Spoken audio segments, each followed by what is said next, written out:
Hi guys, and welcome back to Chelsea Fan TV. My name is Michelle.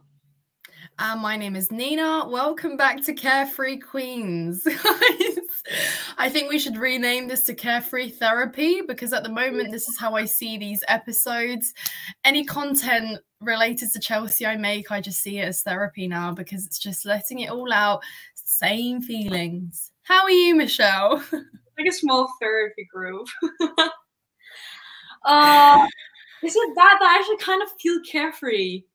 Is it actually bad that I'm like... No, fair enough. That's what we named ourselves. How shit we are. I'm just at peace with it. It's like...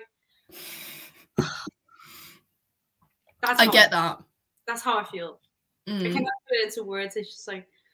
I was surprised we scored yesterday. I was at the gym. I didn't watch first half because I was at work. Excuse me. I was, lifting my... You didn't miss anything. And my phone was just lying there without, it was noise. Like, the noise was off. The sound was off. And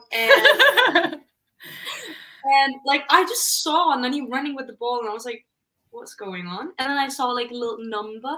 They have, a table where they show how many goals that's been scored. And there was, a number on our side of the table. I was like, wait, what just happened? I wasn't even like, score. I was like, can we actually do that? Are we actually capable of getting the ball in the back of the net? But to be fair, we spoke briefly about this before we started to record, and that run from Nani. Wow. We're drowning. We're drowning. How many times? For real. How many times, Michelle? How many episodes do we need to film saying the same single thing? And it's not that Chelsea are crap. That's fact now. It is the fact that we have been screaming for Madueke and Madueke to start every single one of the past 5-6 games back from when we signed them. Every single episode we even talked about this before we started to record. We were like, wait, do we just talk about him again? It's like, but I just feel like we cannot emphasize enough. Give the kid a chance. We even spoke, we're just going to repeat ourselves, but his mental state even, it's like everyone's just so, they're done. Everyone's done, even the players. They don't want to put him in shift. But then you have this 19-year-old kid who came from the Netherlands. And he's good. And he keeps putting in a shift. It's like, how? You're 19 and you still wanna, when you have all these other really experienced players, that's like, ugh, I'm done. I don't care anymore. Just, I get paid, it's fine. You can tell the difference between an authentic and honest interview when a player delivers one and one that is scripted, one that is fake, and one that is just, there to please the fans and the press, whatever you like. But I don't buy it personally. I can tell who is giving an honest interview, and that is, I literally flash back to Noni Madueke's announcement, and when he was announced and he said that he is very happy to be at Chelsea, he wants to prove himself, he wants to be here, and those are genuine words. He's probably the only one that I believed actually wants to be here, actually is willing to put in a shift, yet he was never given the chance. He was hung out to dry, just like the rest of the arrivals. And for what reason, especially when we wrote the season off so early on and you have players that want to play among a bunch of players that probably fit the double digits that don't want to be at Chelsea, and yet they're getting playing time and they're getting picked. You are so lucky, Frank, that Madueke has a mentality of his own and you are not able to affect that, because there he is after he finally gets a start and putting on one of the best performances. And you know what? Yes, he made the fair few mistakes. Had he been given minutes to build on in the past games, he would have put on an even better performance out there. However, he comes on, and that just goes to show, imagine if he got playing time, imagine if he got training time, imagine if he got given a chance. Same goes for Madueke, but thank God for us that they still come on and they still want to play and still have a point to prove, because we cannot afford to lose those players' mentalities. Already enough of them don't want to be here. Already enough of them are looking to go in summer. We need players that want to stay. So why don't you play those that want to stay, and we'll be here for another 6-7 years. But no, here we are, we're sat with Sterling getting playing time, Ziyech getting playing time. And then there's Badiashile as well. Come on, honestly, I we've been talking about this as well. He is a phenomenal player in the right environment, and he just doesn't seem to want to be here. Why do you put him on? What difference is it gonna make that he comes on for 5 minutes? Even Chalobah as well. Why do you put Trevor on? Turned out to be 10 minutes, yeah, but it was 5 minutes ideally without the extra time. What's the thought process behind that? What difference is this gonna make that you put, like, I get if you just want to, you know, make sure your players get, you know, a few minutes in their legs, etc. But we've already lost, and you bring on players. To my point of view, it looked like he was hoping it was actually going to make a change. It's just like, what do you actually think goes through his head when it comes to, you know, we cry out about Mudryk, we cry out about Nani. Why do you think he doesn't give them more time? What do you think the thought process is behind it? That's the issue. There isn't a thought process behind it. And that just goes to show that Frank doesn't know what he's doing. Like, he genuinely doesn't know what he's doing, because us fans saw it back, you know, 3, 4, 5 games away. Yeah, it's taken about 5 defeats and 6 yesterday to realise who the players that we should be playing are.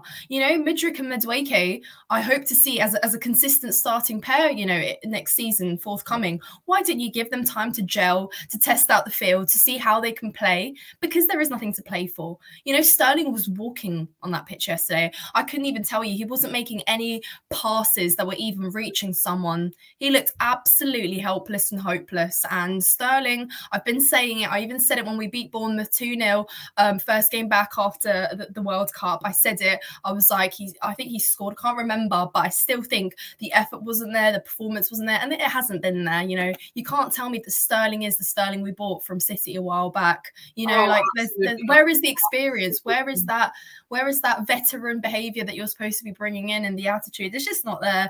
And like I said, I saw another interview about him saying, oh, I want to be here, I want to prove myself. I don't buy any of that crap. Absolutely not.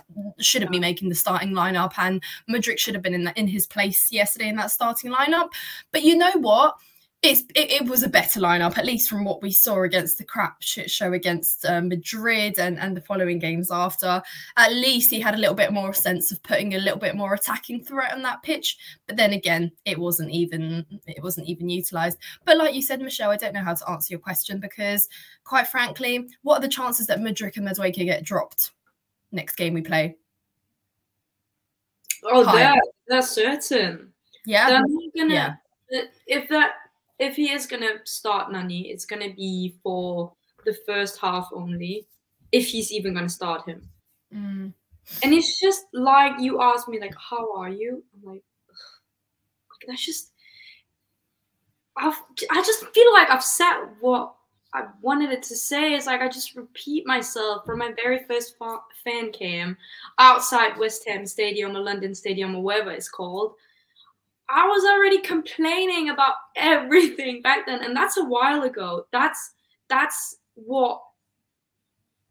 was the beginning of the year, and we're already 5 months in, and I'm still sitting here complaining about the same thing, that we have a very incompetent manager, and we have a very leader or owner, whatever you want to call him, because quite frankly, he isn't really a leader, is he? It's just, even for us, they make our job harder. We always, before we start filming, we're like, what do we even talk about? It's like, we were so excited to film these episodes. We were so ready to pick the club apart, analyze, blah, blah, blah, you know, talk about everything that was the process, isn't it? The process, right, that was it. Everything, and now we're just like, right, so here's another episode of us complaining about the same shit. It's like, everything's just, like, everything is literally just, I don't know. You said it though. You're right. It is incompetence. It is incompetence because, frankly, we're not seeing game plans. We're not seeing tactics. We're not seeing any real reasoning behind the choices, behind the lineups, nothing. It just all looks clueless.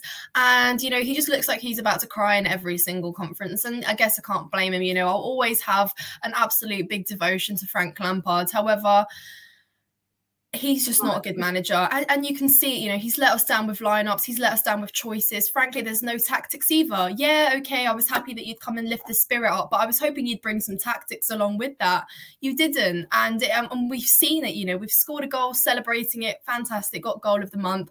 Well done. Hats off to Noni Madueke, because the control on that touch and the finish was absolutely brilliant. Imagine if he got training and time and minutes to build on, and players that he can work with and know how to play with. He doesn't know how to play with those players. You know, yesterday you put him out against, you know, a contending for the league title team, and he still performs. Imagine if he was genuinely in his greatest form and to his full potential. And obviously we're gonna see that, but you've got to give him a chance to be able to do that. So stop refraining from benching him.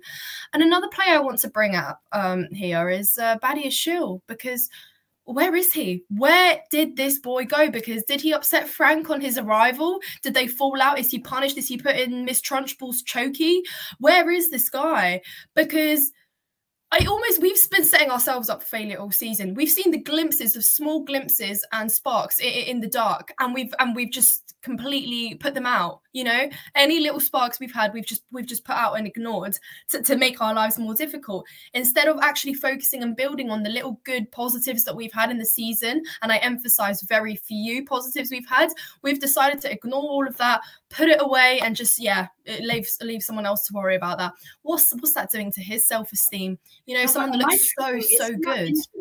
Am I tripping? Is he not injured? No, I don't think he is. I think he's fit. He has been fit. I mean, if there's been games where he hasn't, he's definitely come back. It's not like an ongoing long-term issue or anything like that. I'm pretty sure he is available. He just isn't picked. He's just not getting picked.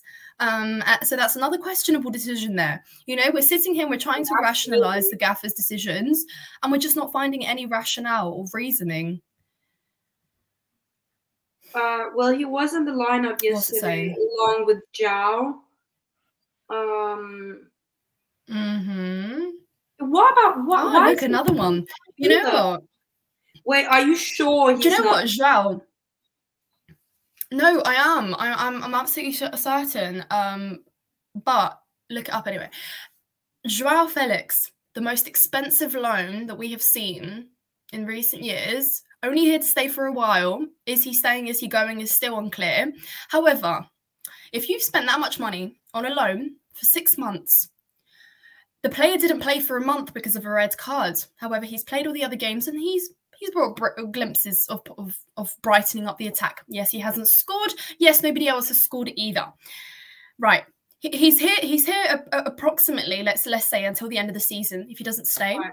But he's not even coming off the bench, and he's not making lineups now.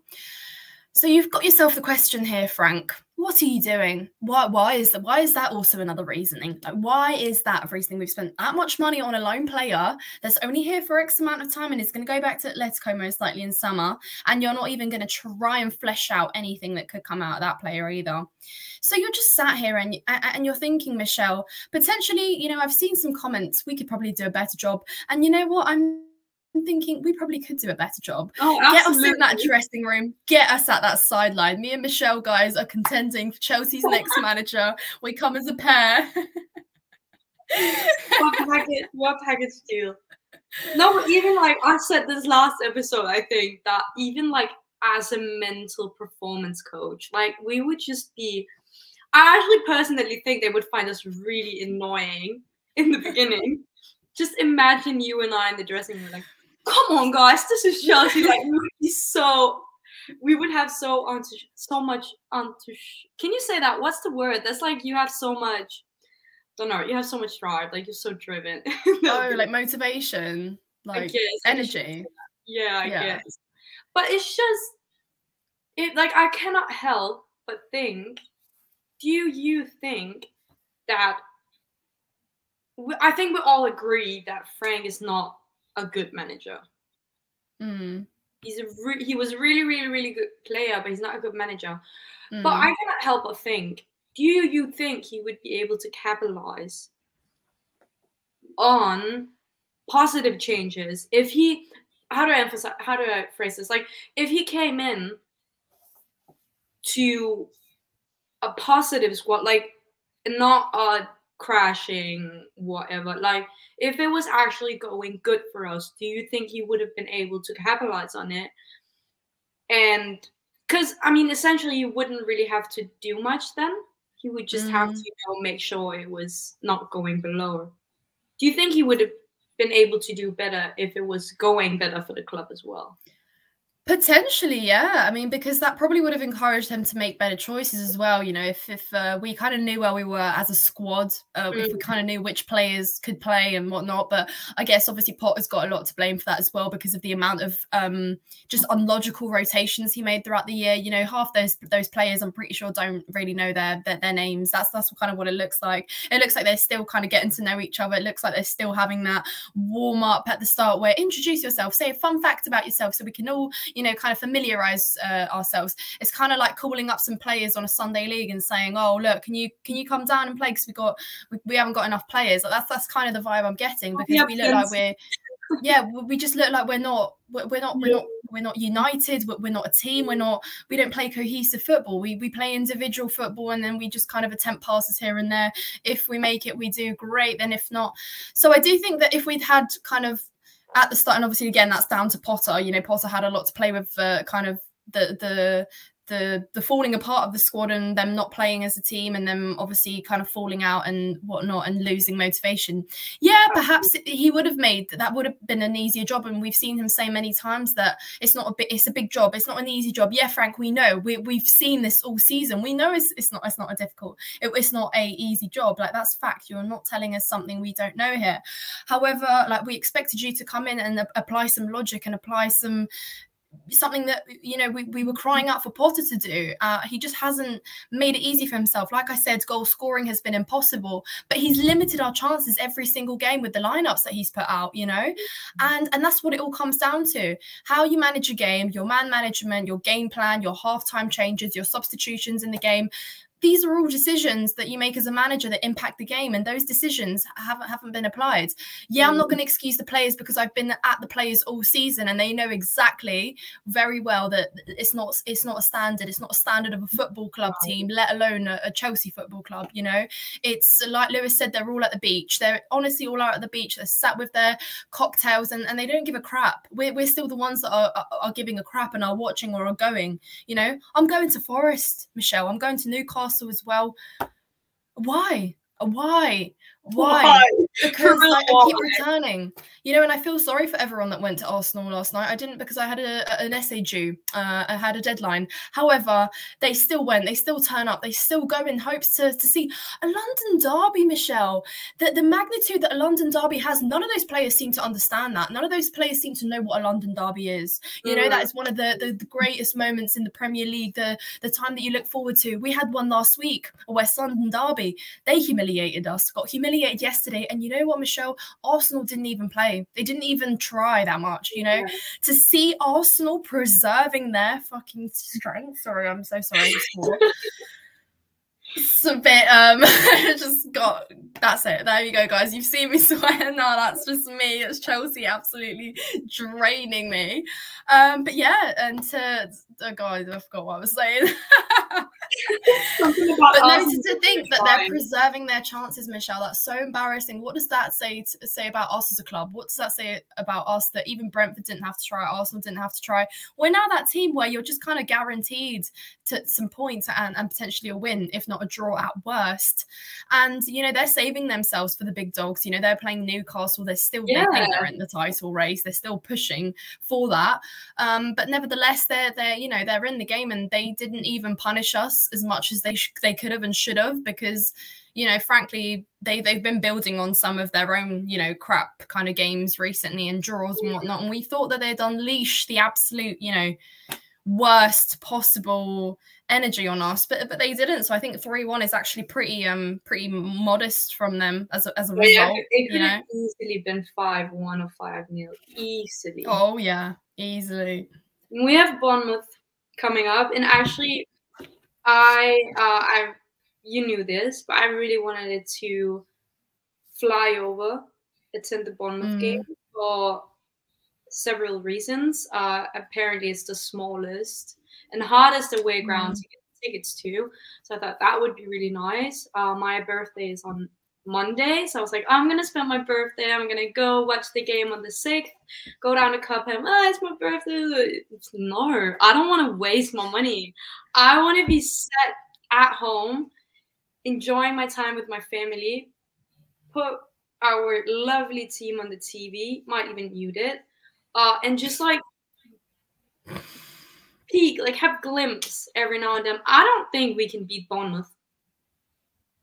No. I don't. Oh no. I do not think that even the clubs below us are beatable. No, they're not. Some of them have literally already beaten us. Like I said, some of them have even had a good go at doing a double over us, and potentially, well, yeah, I mean, that's a good thing that we won 2-0 against Bournemouth at home. But Bournemouth away is a difficult one to go to, and I'm pretty sure that they're building on a winning streak, and we're building on a defeat streak here. So when you weigh the chances, no, I don't see any points in that game either. And you know what, Michelle, I've never kind of been so, like you said, it's kind of like at peace with the fact that you're going to lose. Like that is, I never thought I'd say that I'm at peace with the fact that, I guess that's it. You know, people have said no expectations, no disappointments. You know, Chelsea have taught us this season. And it's easier to live that way, you know. You can't come for us and say that we're not real fans. No, like we have seen enough this season to show us the reality of what every football game that comes looks like, you know. And it's the same thing. So you can't blame us for setting ourselves with that mindset that we're going in and we're losing. That's what we've been taught. We scored 1 goal, and even now we're celebrating it as if we've, you know, it's the most amazing thing in football. We're celebrating it like it's a hat trick. That's the equivalent kind of how I see it. Do you know, it's actually so funny you say that. It's like, you cannot blame us for not giving 0 Fs anymore.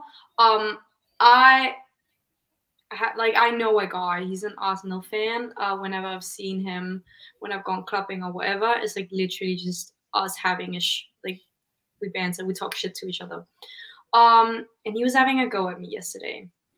He was like, are there holes in your defensive line? I was like, I wouldn't know. I haven't watched. He was like, have you given up completely? It's kind of sad that you don't watch the game. I was like, I ended up sending him a voice note to make sure I explained myself properly. I was like, it is not because I've given up on the club, but why would I sit down when I have other things to do? I finished work 15, 20 minutes into first half. I had to go home, change for the gym. So it was like, why would I put everything else aside to sit down for 45 minutes, 90 minutes, whatever, when I know what the outcome is going to be? I know we do the same exact message, game in, game out.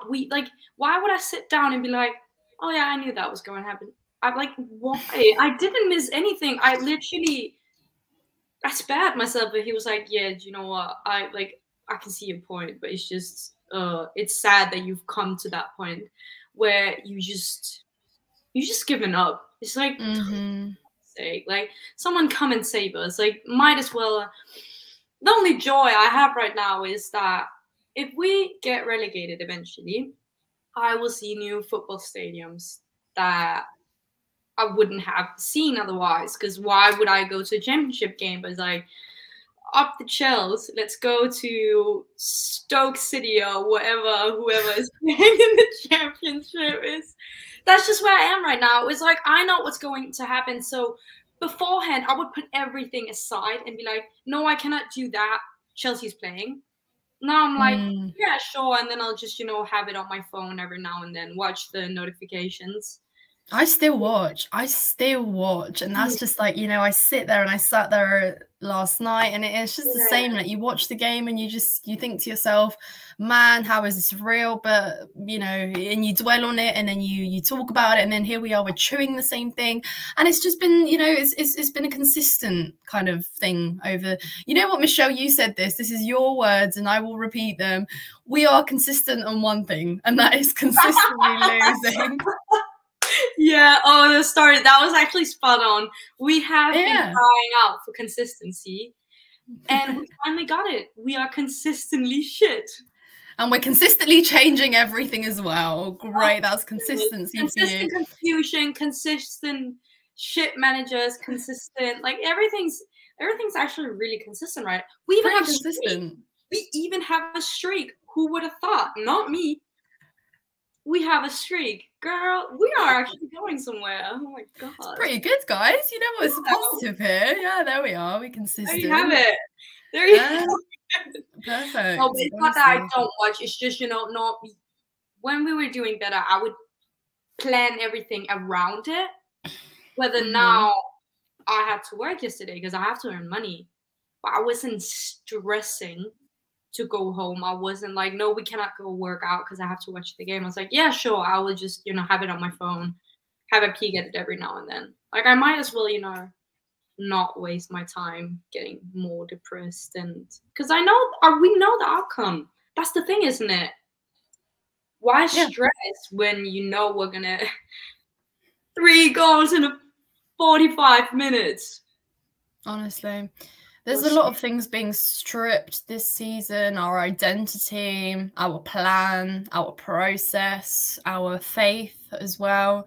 And, you know, people are saying bring on next season, but I honestly think that we're yet to go through the most difficult parts. You know, summer, we want to sell loads of players, but I keep worrying that we probably won't be able to sell all or as many as we want out of that bunch.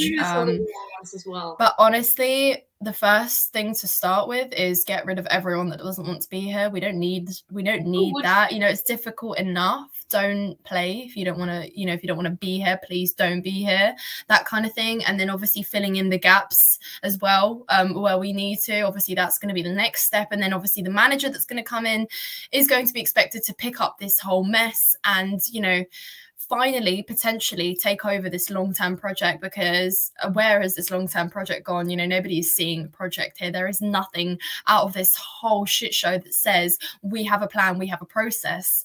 So we have a real reality check here. We have a real kind of self-reflection moment. What is going on? Where are we moving? How are we moving forward? You know, where do we take this next season? Because we're 12th, we're still not at 40 points. That is still and has been the goal for such a long time, and we can't even get anywhere near 40 points.